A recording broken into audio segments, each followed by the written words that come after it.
大家好啊，我係博博爸爸啊。今日嚟到華強北站，就想帶大家由華強北站行到去呢一個萬城科技維修中心，整手提電話同埋平板電腦。地址就喺深圳市福田區華強北路遠望數碼商城1期 1A161，華強北站 B 出口一出就到，開早上10點15分至到夜晚9點。提供埋聯絡嘅電話號碼，而呢個電話號碼亦都可以用嚟加微信，亦都提供埋卡片上面嘅微信客服二維碼，亦都可以喺微信上邊先問一問加格價先，嚟到呢，佢都會收返你呢一個價錢。如果係壞其他嘢嘅話呢，佢會再同你報價。除咗係壞手機同埋平板之外，其實好多電子產品佢哋都可以維修嘅，可以喺微信上面問咗再攞嚟整。咁好啦，我哋而家呢就教大家點樣嚟呢個萬城科技維修中心先。喺羅湖口岸過關嘅話，我哋可以乘搭1號線坐3個站去到大劇院，再轉乘200號線坐2個站去到華強北站。喺福田口岸過關嘅話，可以乘搭4號線去到福民站，再轉乘7號線坐4個站去到呢個華強北站。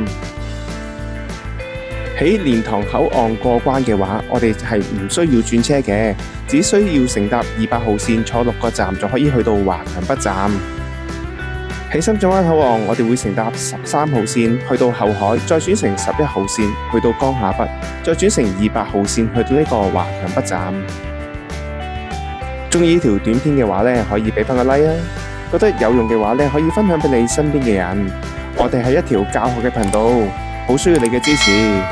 記得訂閱我哋嘅頻道啊！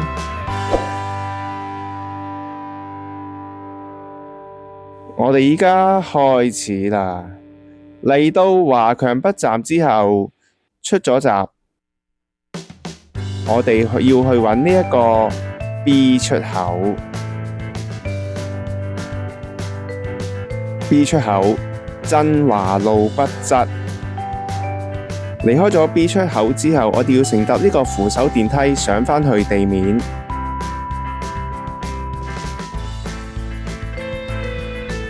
上到嚟地面出口之後，我哋要望一望我哋嘅左手邊，呢個位置係華強北站 B 出口。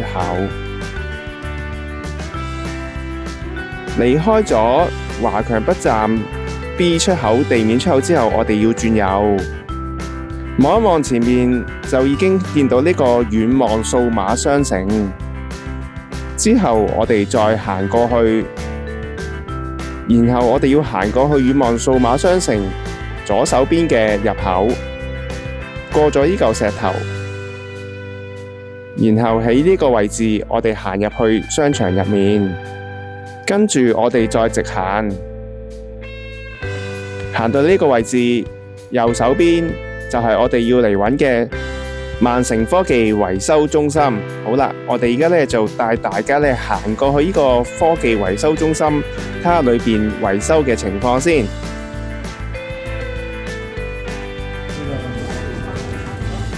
就是這個 iPad 呢，就是說要換電池。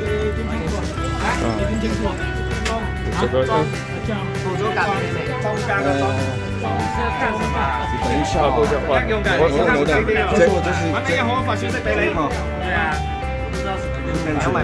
我哋可以提供返之前報價嘅信息俾佢，然後呢，店員呢就會收返我哋之前講好咗嘅價錢。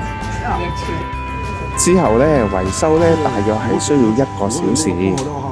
咁當然好大單嘢嘅話呢，梗係要耐啲啦。check 到我哋部機原來唔係電池嘅問題，係底板嘅問題，所以呢，佢哋會重新報價，我哋去整返個底板。咁我哋呢又再需要等多1個鐘。咁但係真係好好啊！整完之後呢，兩部機呢都好似新機一樣。